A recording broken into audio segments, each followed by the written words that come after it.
Welcome to Digital Storytelling, Retelling the Great American Read, presented by Ned Stuckey-French. This program is part of the Leon County Library Lecture Series, and it's actually the final one of the calendar year. And it's also part of the Great American Read programming that we've been holding in conjunction with WFSU-TV. This program is made possible by funding from the Florida Humanities Council. So I don't know if you noticed when you came in, there was a business card on each of your seats. So what we're going to do, we're going to ask each of you to go ahead and create a digital storytelling project of your own based on a Great American Read title. And what you can do is email that project to us. We're going to curate it, and then we're going to post selected projects to the library's social media outlets. Okay? So does that sound good? Am I going to see some projects? Yeah? Okay. So allow me to introduce Dr. Stuckey-French. Dr. Ned Stuckey-French is an associate professor and director of FSU's certificate program in publishing and editing. He specializes in the personal essay and modern American literature and culture, especially magazine culture.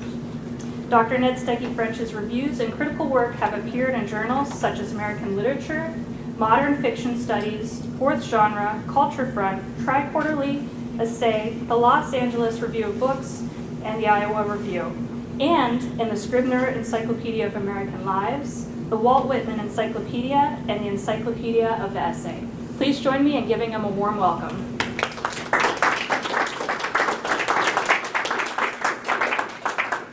Thank you, Michelle, and thank you, everybody, for coming. I'm going to start with the Great American Read, but I will kind of stray from it, and then I'll come back to it sometimes, and we'll see, because there are 100 books on the Great American Read, and I've read some of them. Probably you've read some of them. And I was struck by the fact that in one link I found anyway, at least 19 of them have been made into movies. To Kill a Mockingbird ended up being the #1 book. That was they had the big vote. Maybe some of you watched it on TV. And of course, there was a 1968, 63, it was in the 60s anyway, movie with Gregory Peck, and it was, a blockbuster. So several of the other books, though, have also been made into movies. I mean, some of them a long time ago, Pride and Prejudice, some of them much more recently, The Help, and some of them inspired takeoffs or other kinds of movies. For instance, like one of the Great American Read books was Heart of Darkness, which was the inspiration for Francis Ford Coppola's Apocalypse Now, one of the great Vietnam War movies. And then some of them were we're moving into a new digital age, which is what we're going to be talking about here today. And so we've got streaming, we've got Netflix, we've got Amazon Prime kind of taking over big parts of the movie industry. And in the future, I think they're going to be the movie studios, basically. I mean, it's already starting to happen. So, for instance, another one of the Great American Read books was Their Eyes Were Watching God, which Oprah's Harpo Productions created as a movie, and mainly for, I think, HBO or something. But at any rate, that's the future, I think. So I thought, it's a little intimidating to think I'm going to, adapt one of these books when Francis Ford Coppola already has, or Oprah already has, or the other great directors that made some of these movies. So I'm going to try to talk about some techniques that we can maybe use more that are more our size, right? I mean, things have changed so much in the last 15 years, especially, I think, in terms of digital production. I mean, you look at the cameras from even as late as the 1980s, 1990s. There's still a lot of them are shoulder held. I mean, they're documentaries made with them, but they're kind of they still require an editor, they still require a lighting team, they still require a sound man, all that kind of stuff. Well, I think it was in 2008, 2007, first iPhone. And now with an iPhone, certainly with any laptop or tablet, you get a camera, you get editing applications that come, editing software that come with it, right? They're in the box. And so we'll talk about some videos that have been made more recently with just an iPhone. So, because I think that's where we're going. And I see some kids in the audience, and I'm grateful you're here because you're digital natives. You're going to have to show all these older people how to make things. Because I know you're already making music videos at all your slumber parties and after school with your friends. Because I've got two daughters who are now 20, almost 21. She'll be 21 in a couple weeks, and the other one's 23. And I saw them and their friends making these, pretty incredible websites and PowerPoint things, and then also videos. So one thing I think when we start to move from a book or start to gather ideas about how we want to transform a book into some sort of digital production, whatever it might be, the first thing we want to think about maybe is text and image, the relationship between them, right? Because what we're adding, we're going to add other things. Maybe we're going to add audio, we're going to have a soundtrack, we're going to, have intertitles underneath maybe, but we are going to have images. That's the idea. And images are not really that new for the human race, right? We started our storytelling on the walls of the caves in Lascaux. So they probably predated a lot of our written language. I mean, those were the first stories. So in a way, we're circling back, or we're figuring out how to reuse images in new ways because of this new technology we've got. I'm going to start with a story of my own. So one of the books on the Great American Read was The Adventures of Tom Sawyer. When I was in second grade, which is like, you young guys, what, that's 8 years old? 9 years old? 8? Yeah. I think you turn 9 maybe? Or you're 7 and you turn 8? Yeah. Miss Hunter, our second grade teacher, every day when we came in from recess in the afternoon and we were all wound up because we'd been out there playing on the playground, and she had to kind of calm us down a little bit.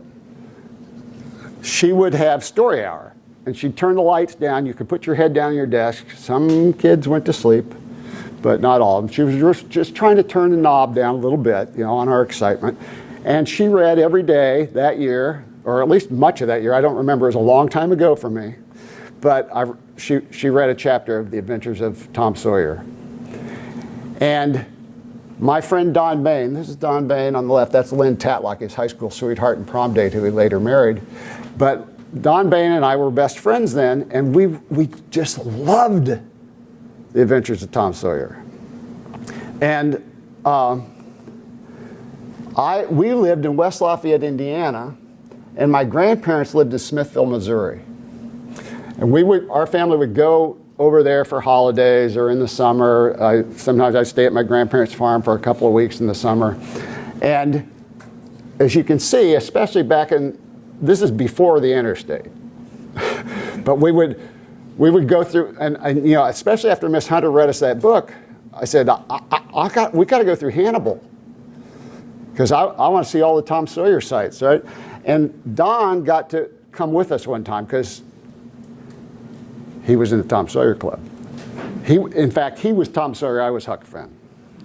And so we stopped there, and the town of Hannibal is Mark Twain's hometown, and it embraces him, as do many towns that have small towns in the Midwest or elsewhere in the country that are, maybe represented on that Great American Reads list with an author. I mean, like Willa Cather in Red Cloud, Nebraska, or John Steinbeck and the Napa, or not the Napa, that area of San Francisco that's just south of San Francisco. But at any rate, so we wanted to see you know, we were okay with Becky Thatcher's house up here. We wanted to see, okay, the fence that Tom White gets everybody else to whitewash for him. Yeah, we wanted to check that out. But here's where we really want to go. I mean, since we knew we couldn't go out to Jackson Island where they escaped to, but we wanted to go see the cave, and we did. And they had lights in it, and they did tours and everything. It was great, you know. So that just lit us up even more. I mean, you know, so we were really into it. And Don ended up dying of cancer at the age of 31. But before he did, he became a writer and a lawyer, wrote several short stories. And I went into it too. And I think into that business of writing. So, and I'm married to a novelist, as you'll see in a minute here. And I think a lot of it started right there. So taking the Great American Read books and internalizing them and playing it out and thinking about it. On one of those trips, we stopped at Becky Thatcher's house, which is now the Becky Thatcher bookstore, or at least was then. I don't know if it still is. I hope it is. And I got a copy of Huck Finn. I printed my name in it back then. Illustrations, you know, it's great. So even when Mark Twain put out the first edition of The Adventures of Huckleberry Finn in 1884, which I actually think that's the book that should have been on the Great American Reads, but Tom Sawyer was, it's okay. But he commissioned E.W. Kimball to illustrate it. It's got, I think, 180 illustrations done by him. So picture books are not just kid books. You know, graphic novels are not totally new. We're putting images and text together even back then, right? So, and that was important enough for the state of Missouri to have their kind of most famous state artist, Thomas Hart Benton, in 1936, put a mural of Huck and Jim up in the wall of the state capitol in Missouri. Now, another one of the 100 greatest books was Charlotte's Web. So, any of you guys, Charlotte's Web, have you read that yet? Has your parents read that to you yet? Yeah? It's rough there at the end. Sad book. No spoilers, but somebody whose name is in the title dies. But many, many kids live on. And, you know, her friend Wilbur, Charlotte is the spider. Her friend Wilbur, he learns to accept that and to go forth. I think it's a great book. It's the most, I think prior to Harry Potter, it was the best-selling kids book of all time. And I love E.B. White. I think he's a great writer. He writes for adults as well. He writes essays. And he made sure that this edition, even though it's a chapter book, it's pretty long. I mean, I don't know, 150 pages, maybe 120, I don't know. But it's got illustrations by Garth Williams. Now at our house, Charlotte's Web was very important because that's my youngest daughter, Phoebe, with the pigtails, and she played Fern, the little girl who can talk to the animals in Charlotte's Web at the Young Actors Theater production of Charlotte's Web. So you can bet we read that book many times and talked about how we might act it out. So when you're taking a book or a story and translating it to a video version or a film version or some other kind of digital version, I think one of the first things you want to do is like break it down into parts. You want to kind of storyboard it. You want to think, okay, what are the key scenes? And that's something we do in the English department all the time. So, for instance, a story almost always has rising tension and a climax and then a denouement or a little unraveling or a little release of tension at the end. So like this is the story for Cinderella, right? So first it starts out, no, you can't go to the ball. No way. You know? I want to go to the ball. Right? Will she get to go to the ball? We wonder, that's the tension, right? Stepsisters get to go to the ball. They rub it into her. You can't go to the ball, we can't go to the ball. You couldn't go anyway, you don't have a dress. Fairy godmother shows up. We'll get you a dress, right? In the Disney version, all those animals help her make the dress and everything. So that's the tension. And then she goes to the ball, right? And there's tension about, will she be able to get home in time, right? Or is she going to linger there? because we know what happens at midnight, right? What happens at midnight? Magic goes away. Magic goes away, and the carriage turns into a pumpkin, and you cannot get very far on a pumpkin. It's just not going to take you down the street. So she has to run, makes it out just in time, but leaves the slipper behind. So the climax is going to then be, will the slipper fit? And of course the slipper fits, right? And that's kind of the way the story works. And then the denouement is happily ever after. Well, again, at our house, there's my daughter again. I had to do some plugs for my family. She's the evil stepsister. And has a very big mouth. You can see. So you learn about stories early on. You try to figure out what they mean in your life, how to do something with them. And one of the ways that I think we can think about stories is maybe you already guessed that is important to me, or that I think is one way to think about it, is by mapping it. Whether you're mapping the story and how it works, right, or whether you're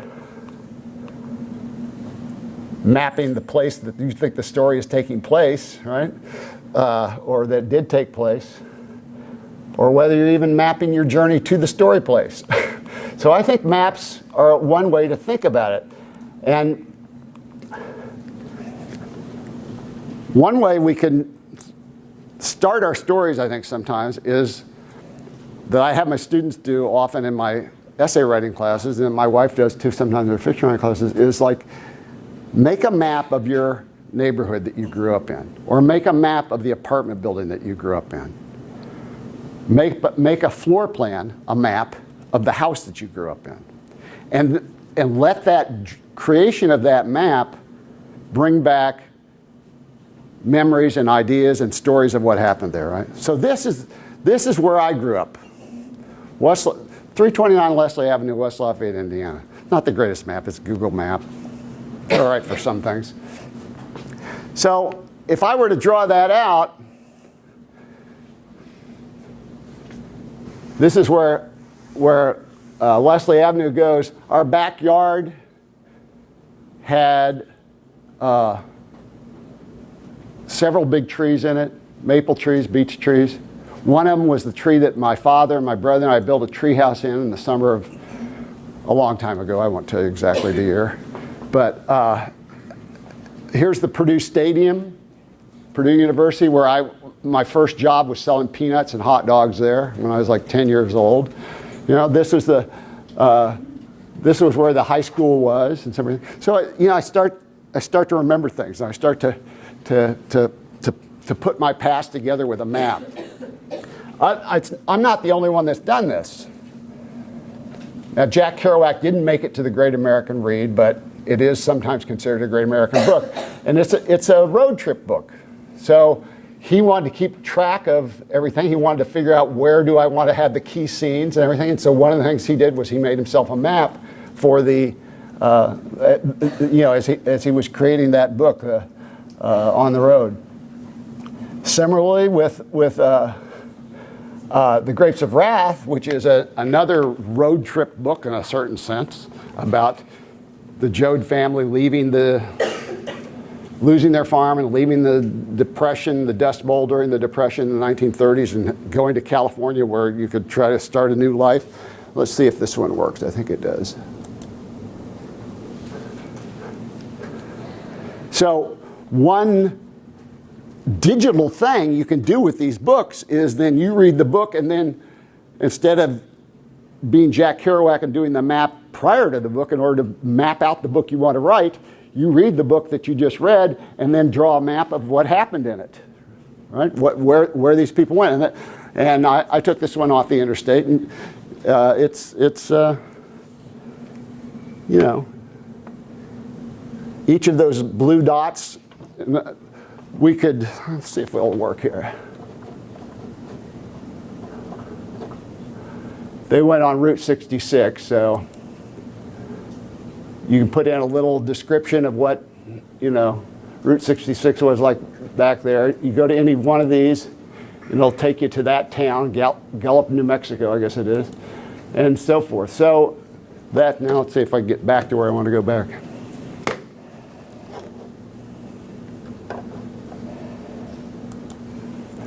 Hooray, I did it. So, so maps are one way to begin to think about where are the images, where are the scenes that I want to put together in my digital storytelling.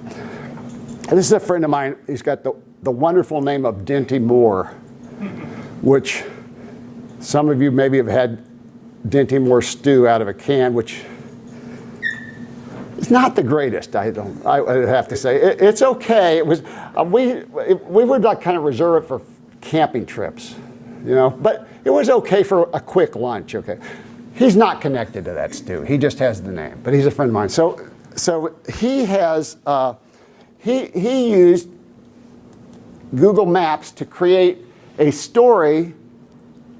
This was about 5-6 years ago, and now my students love it. They love to create these kind of story maps. So this is a story that he put together about his relationship with George Plimpton. George Plimpton was an author who was very popular in the 60s, 70s, 80s mainly. He did what was called immersion journalism, where he would talk, especially some sporting team, into letting him practice with them. Even he did one book called Paper Lion, where he talked the Detroit Lions football team, NFL team, into letting him practice with them during the preseason. And they even let him into an exhibition game and played three plays at quarterback, which it was not pretty. I mean, there were fumbles. He got sacked. He got a little nervous. Didn't really know what he was doing, but wrote a great book about it that kind of gave you what life was like inside the NFL. He also boxed with Archie Moore, who was a world champion then.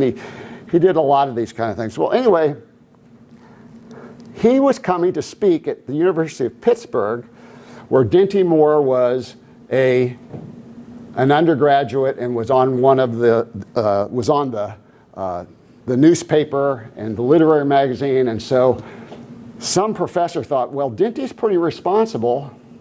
Maybe he could go pick George Plimpton up at the airport. Well, maybe not the best idea. As Dinty says, perhaps it was actually because I had a car, because I was not that responsible. And he says, in fact, the night before I had kind of been out with some of my friends, because every night after we got the paper all done and everything, we would celebrate a little bit, and he'd been up late. Let's just leave it at that. And so he goes to pick up George Plimpton, and see, at each one of these two, with Google Maps, you can get images. This is what the University of Pittsburgh looks like. So you can sort of, you know, get a little idea of what the place is, other than just a dot on the map. So he picks him up, and I'll go through this real quickly, but he picks him up. George Plimpton says, I'm kind of hungry. Didn't have any food on the plane. Could we grab something to eat before you drop me at the hotel? Dinty says, sure. He says, what would you like? Chinese food? Yeah, okay, so they go to a Chinese restaurant. Dinty doesn't have any money. So the guest ends up paying for his meal as well as Dinty's meal. And so that's their first encounter. Then later they run into each other at the, see, the other thing with Google Maps is you can get it bigger or littler right here. So later they run into each other in the airport in Harrisburg. Then many years later they run into each other on the street in New York City, which I think is this one.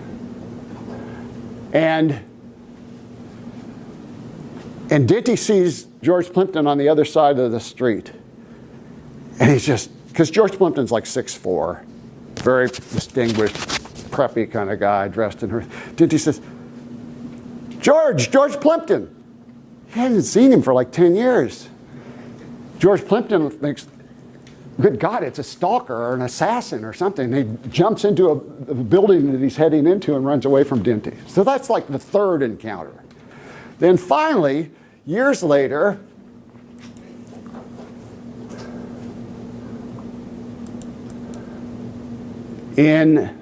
outside Washington, D.C. in Baltimore,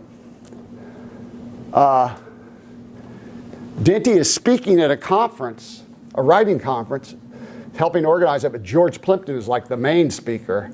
And Dinty's thinking, oh, I'll get to see George Plimpton again. He's already told this story about these 3 times he's met him to all of his friends at the conference. So his friends decide, we got to play a joke on Dinty. So they talk to George Plimpton and they say, you don't know Dinty Moore, you don't remember Dinty Moore, but he's here and he remembers you, and he made you buy his lunch for him in Pittsburgh back in 15 years ago or whatever, and he scared you in the airport in Harrisburg and blah, blah, blah. And can you play? And so George Plimpton said, yeah, sure, I'm in.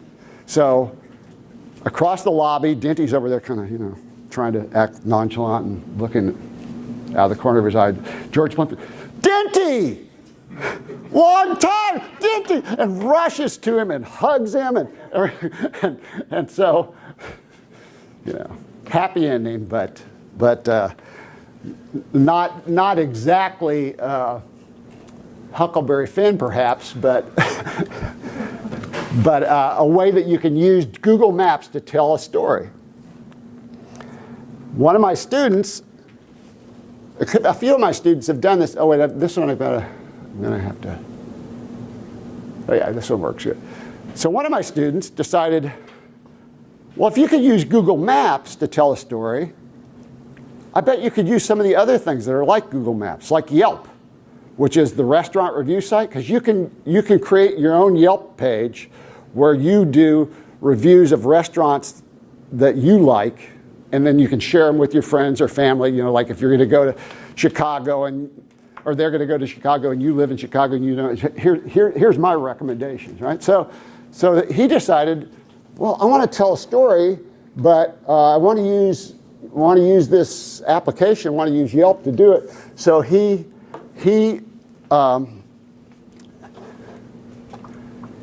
set it up with all of these restaurants. Let's see, you're supposed to be able to see them here. I guess that takes you straight to the. Yeah, so that'll take you straight to the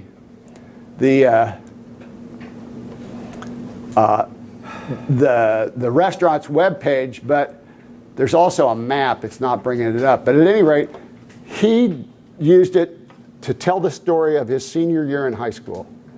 When how it is in senior year of high school or senior year of college or whenever it is that you're turning 18 or you're about to go away from home or whatever, you and all your friends know that that's happening, and you're kind of getting nostalgic in advance, and you're having all those conversations, why didn't we do this in 9th grade? Or, I'm sorry I stole your girlfriend, or whatever it might be. And you're sharing, you're going out to doing it over pancakes at 2 in the morning at IHOP or something, right? That's what being 18 is like. So he used Yelp to tell that story. Gotta keep going back. Another one of my students had oh wait, I'm gonna have to do this one differently. Sorry, this is one where the links here weren't working. Several of my students have posted things at a digital symposium, or a collection of things here at FSU, and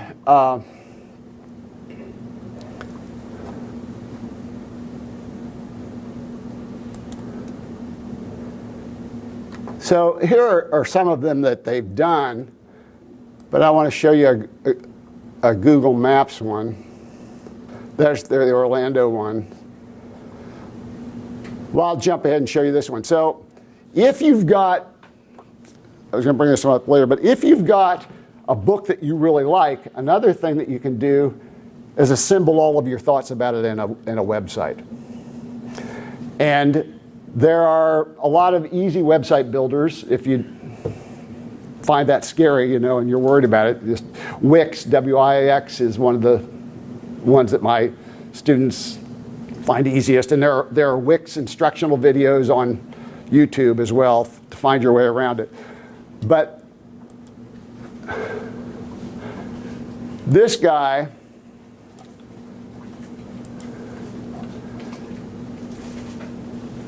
Jake, I have never seen anybody as obsessed with a popular culture thing as this guy is with Batman. I mean, I like Batman, but Jake really likes Batman. So, let's see here. Yeah. This has music too, but I'm not sure. So, he has been following Batman for a long time. He's got this organized different ways so you can follow the evolution of Batman. But you could do this with any one of the great American books too, if you really liked it. So he's got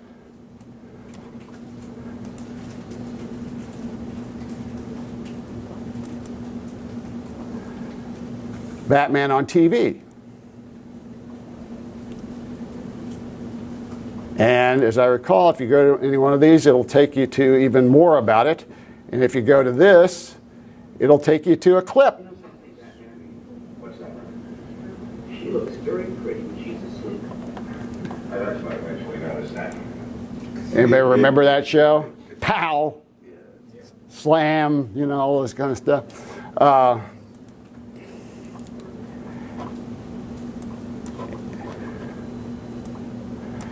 And the movies, of course, because now they do movies of all the Batman, Batman and all the sequels, right?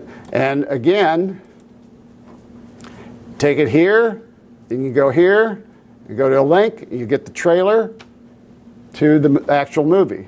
So you get a little taste. That's the I think that was Anne Hathaway as Batgirl in that one. But so that's something you can do.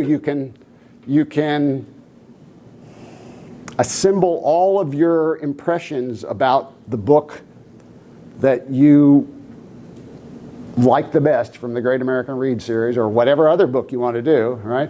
And begin to collect that kind of thing about it, those kinds of things about it.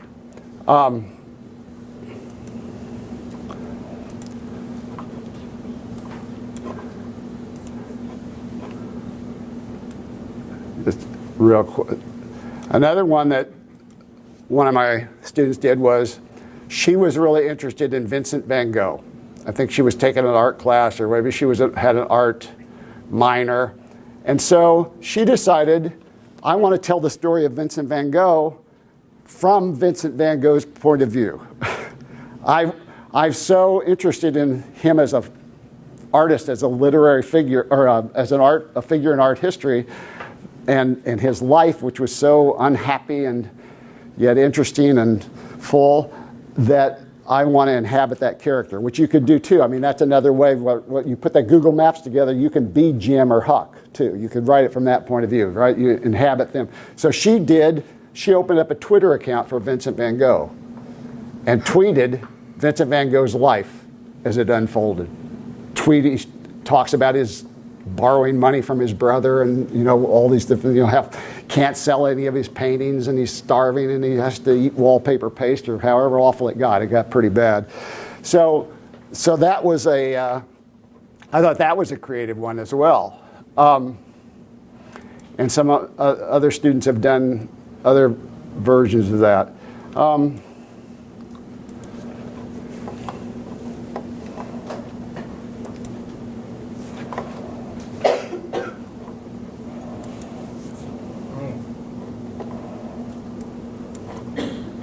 I had links to these, but our links weren't working for some reason.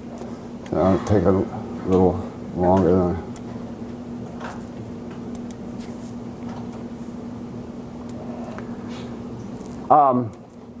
so another one that one of my students did that you could do is she was interested in what she called the evolution of the anti-hero. Let's see if we get it here. Where is it? Yeah. Or who she called Mr. Wrong. And so she put together a little take on that, and she looked at all these characters that she thought were now starting to emerge, especially in streaming shows. And she wanted to tell the story of her islands. And so she had all of these, she already had all sorts of digital folders of digital pictures that she had taken around Hawaii. She wanted to use the class as a way to figure out how to curate those, how to bring them together, how to organize them. Because you know what it's like when you got all this. Those of us who are older and we had analog film, we've all got a drawer full of pictures that, and they get water damaged and they get scratched and they get lost and so forth. And now that we've got them on our computer, it's like you put them all in a big folder of, like, if you're like me, family photos, but it's like, it's a hodgepodge, and I'll organize those and I'll make subfolders, No. Don't do it. So she used Google Maps as a kind of a Google Maps type thing. So this is her, that's Madeline Melinda, and this is her island, and you go to each spot. Let's go, we'll go to Pali Lookout. And there it is, and there are some of her photos up there. And she does that for the whole island, right? Tells the story of her island. So again, that's a way you can use digital technology to organize your story, to bring your story together. Now, why are we all the way back there? If this makes you nauseous, let me know.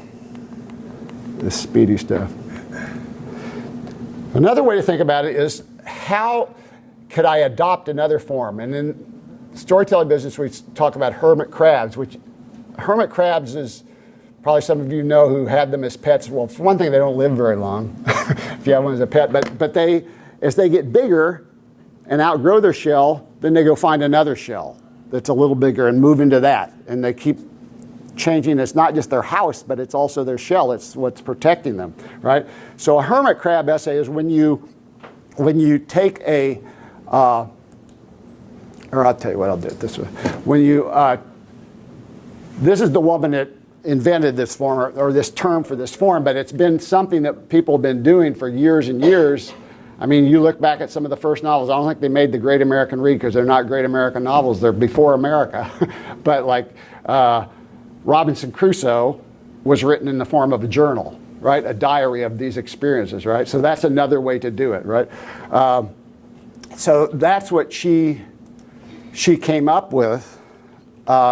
And there are all sorts of ways you could do it, right? So you can use a weather report, a to-do list, a public service announcement, a police report, blah, blah, blah, a set of dictionary, whatever, to tell your story, or to retell Huck Finn's story, or to retell Scout's story from To Kill a Mockingbird, or whatever story you want to tell, your own or one that you're swiping from Harper Lee, right? To retell in your way. And so I'm suggesting maybe you could, one of the forms that we associate with films are movie trailers, right? You go to the movie, you see the coming attractions, and it's like, I don't want to see that one. That one might be all right. And what authors are beginning to do now on the internet is creating their own book trailers to advertise their books, or their publishers are. So this is one by somebody I happen to know pretty well. It's my wife, Elizabeth Stuckey-French's last novel. And with some of her students,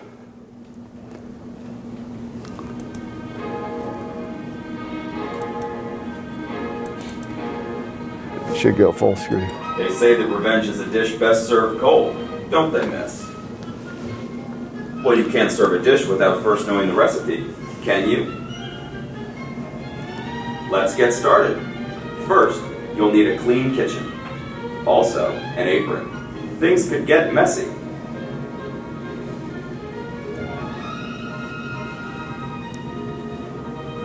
Time to gather the ingredients. First, you will need flour. Someone came prepared. Next, you will need 1 cup of bitterness, 1 tablespoon of radioactive materials, and finally, equal parts menopausal mother. This is all stuff that's in the novel. Senile grandfather, and 1 overachieving daughter. Sprinkle in 2 teens with Asperger's syndrome.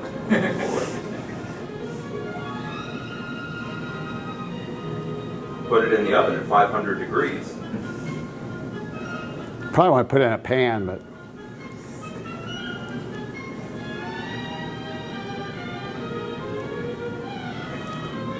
now we have our Wizard of Oz moment. Get ready.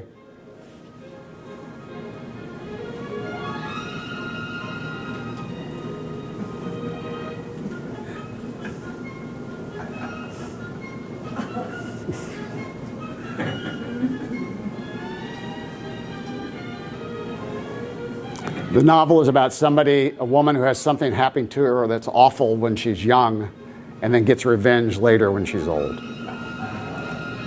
And there you have it. A beautifully prepared plate of revenge.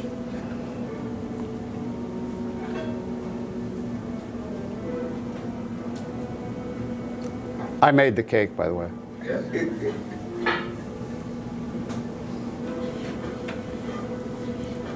It takes a lot of care and a long, long time to get it just right. But it's worth it. And there's the book that you can order. So, let's see, what have we got? I'll skip ahead and show you one or a little bit from a couple others. So,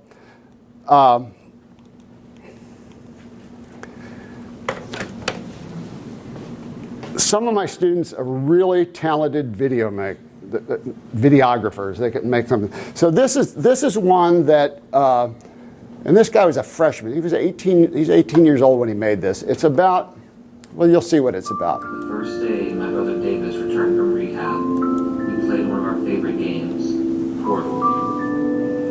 It's been a long time. How have you been? For the first time in 2 years, it finally felt like nothing had changed. And for a brief moment in time, normal was restored to my family. A month later, he overdosed in his car in the parking lot behind the Hooters. He deserves so much better. Someone once told me that playing video games was a waste of time, that I could be doing something so much more with my life than sitting in my basement staring at a screen, that I was going to grow up to be a bum living in my parents' basement. People are too quick to pass judgment nowadays without truly knowing someone's life. If you have siblings, you know there's that special something you share with each of them. With my younger sister Shelby, it's Broadway music. With my older brother Connor, it's TV shows and anime. With my oldest sister Chelsea, it's pop culture in general. With my older brother Davis, it was video games.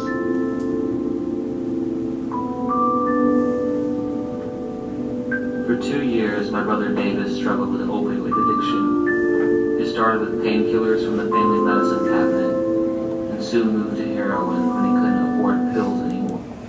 So you get the point.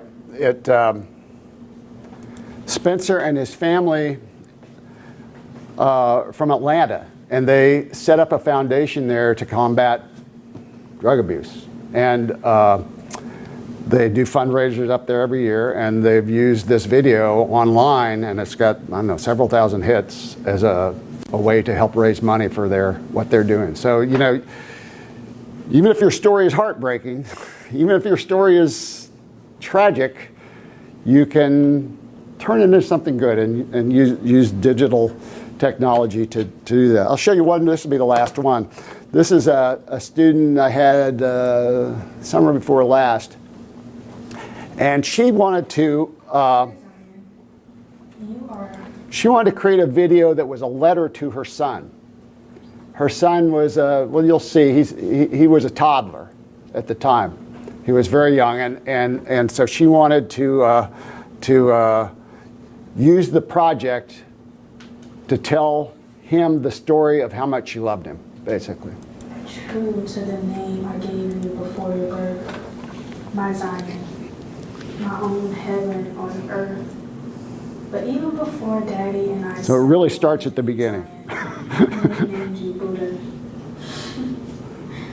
For one, whenever we would go for ultrasounds, you would always be sitting with your legs crossed as if you were doing a yoga position or something.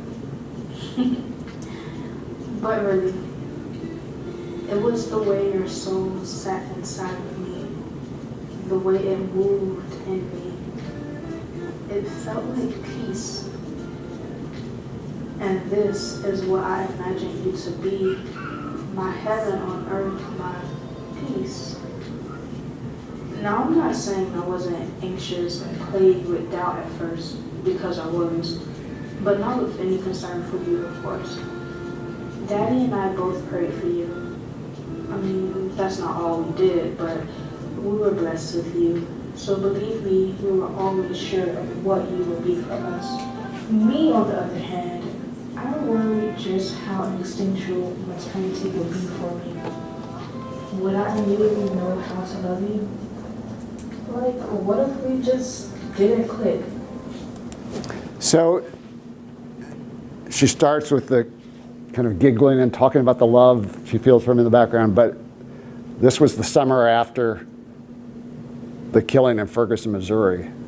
And so she moves to talking about Black Lives Matter and what her fears are raising a young black son in this country. And so again, my students amaze me. They come up with these very powerful videos. So I think that's about all I mean, I have some other things we could loop back to if you'd like to, but I wanted to leave some time to, if you all had questions, if you've tried any of these things yourselves, if there's one of those great American Read books that you've got some ideas about, so that you can send Michelle a digital project about it or whatever. So any questions? Thoughts? Yeah. Are you a person who thinks the book is always better? Or, and if not, well, you know, exceptions that you could point I'm probably older than you. But what I guess where I'm coming to now more and more is that that it's apples and oranges, that I don't want to have to decide one over the other. That that one of the things this digital revolution is doing is it's creating the possibility of new forms, and I don't know where they're going to lead us. I mean, I love books. I love to get lost in a book, and I love to read a print book. I love to not have to boot it up, worry about my battery like these guys are worried about this battery on the microphone. I like to not have glare on my screen. I like to be lost in something and not have an alert come in telling me, you just got a Facebook post or whatever, and I struggle with my students because sometimes I teach courses about novels. And it was about 3-4 years ago. I mean, at first I knew that they were buying the ebook version sometimes. And okay, that's cool, fine, everything, because they were bringing it in, it was on their laptop, it was on their iPad or whatever. But then they start coming into the novel class and they start going like this with their iPhone, reading the novel on the iPhone. And I know they're not retaining it as well. They're not reading it as carefully. But the other problem was that we, as a class, when they're like this, we're not a class. And when we want to talk about a passage or a scene in the novel, on the iPhone or the iPad, there's no pagination. It's not the same edition. We can't find it easily. So I got to think, okay, what's a weird word that's in this passage? So they can do a word search, like it says giggly poop or something, on somewhere in the, and so everybody do a word search for giggly poop. right? And that's the only way we can find the passage, and that takes time, and then they're still looking down here. So, you know, on the other hand, man, some of these videos that they create are beautiful. And audiobooks are wonderful things, and podcasts are great. You can take them when you go on your run in the morning, or you're on a bike ride, or you're in the car, you know, and you can be reading while you're doing other things now. So, I don't know. I don't want it to be an either or. I think, and also, you know what? Cow's out of the barn. We're not going back, you know? I mean, I think there's a future. There's still going to be a future for print books, but, you know, this is happening. Yeah. It's kind of related to his question. I mean, so, you know, as a guy that deals in literature and everything, when did you kind of realize that digital, you know, was going to have a lot of impact, and that you should kind of get on the train and figure this out? Yeah, thanks. Did you resist that? About 10 years ago, some of my colleagues and I, especially some colleagues who were teaching classes in what's called History of Text Technologies. So they were, like I had that slide about LASCO, the Ks and stuff, they were teaching courses already on like Gutenberg to Google, kind of how things have changed, you know. Because, I mean, we think, oh, wow, iPhone, digital, laptop. What a revolution. Well, people freaked out in the same way, I think, you know, when suddenly it was no longer illuminated manuscripts copied by monks that you could only read if you were a monk or terribly rich, but suddenly Gutenberg's cranking out these books just like that because he's developed movable type. And Martin Luther translates the Bible into German, and then everybody can have a Bible. And so suddenly it's taken off, and now all sorts of people can read who couldn't before because there's stuff that's available. Now, it changed things too because you started to have, you know, kind of what we would now probably call romance novels or genre fiction, you know, that we kind of maybe look down our nose at, you know, because like some of the first novels, that's what they were. Clarissa is by Samuel Richardson, that's a romance novel written as a series of letters, basically, right? Or Moll Flanders, you know, she's a little risque. So I think, you know, the way to look at it again is that things are always changing, and they've changed before. And it used to be we just told, you know, Socrates was against the book.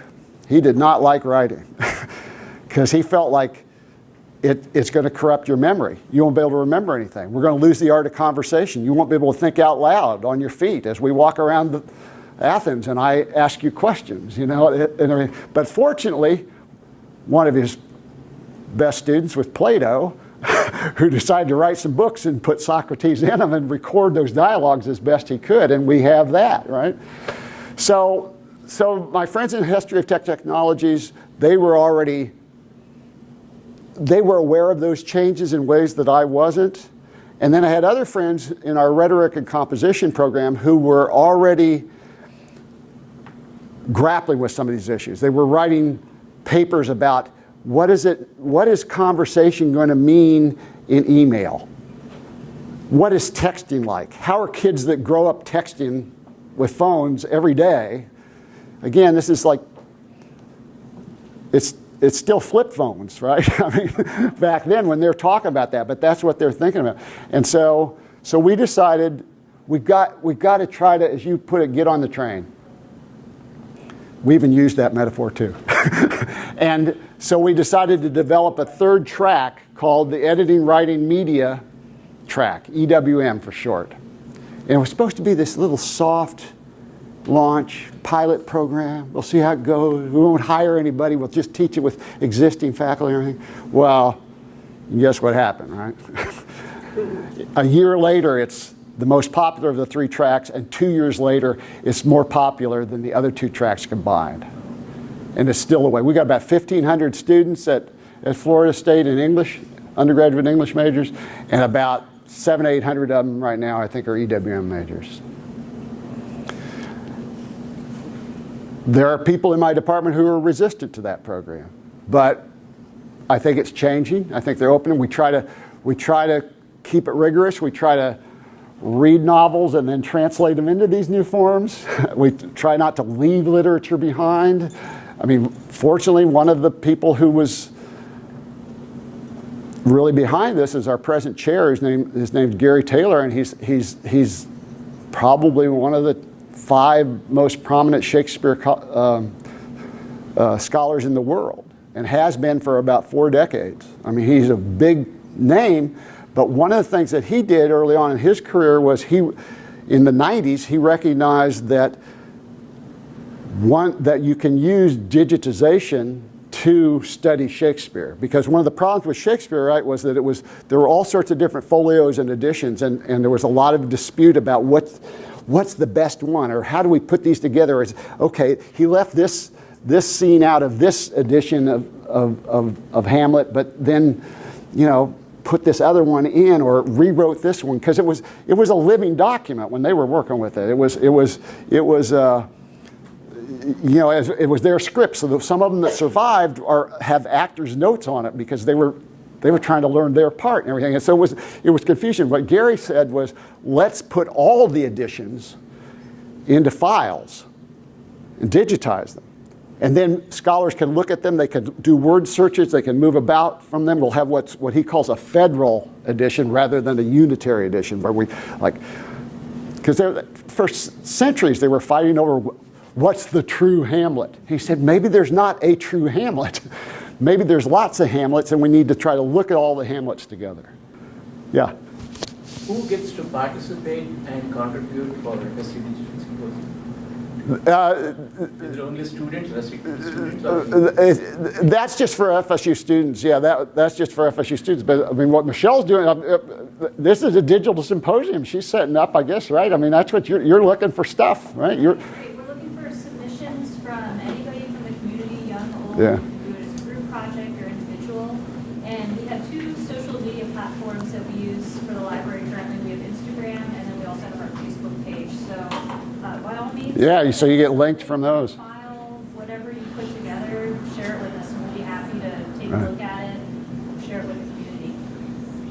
Yeah, so there are lots of opportunities, I think. You know, this one is through the FSU English department, so it's classes there mainly. Because there are other classes too. I mean,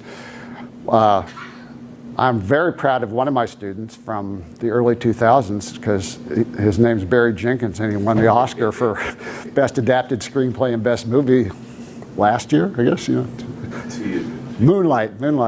And he's got one coming out this fall that's an adaptation of a James Baldwin novel, If Beale Street Could Talk.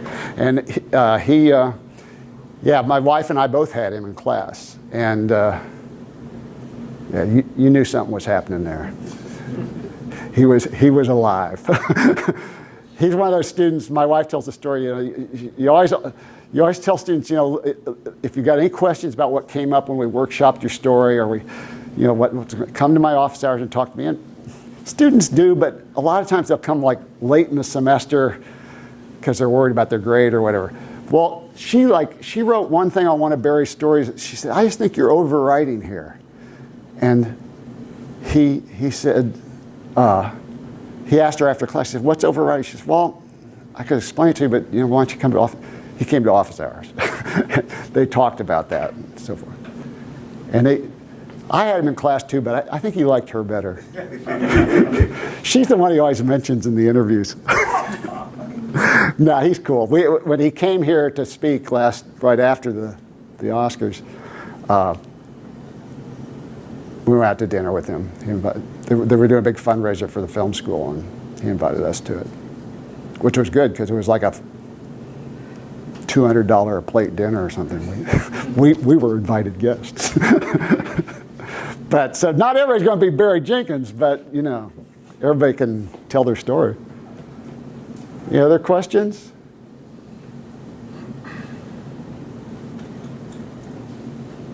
All right. Well, thank you for coming.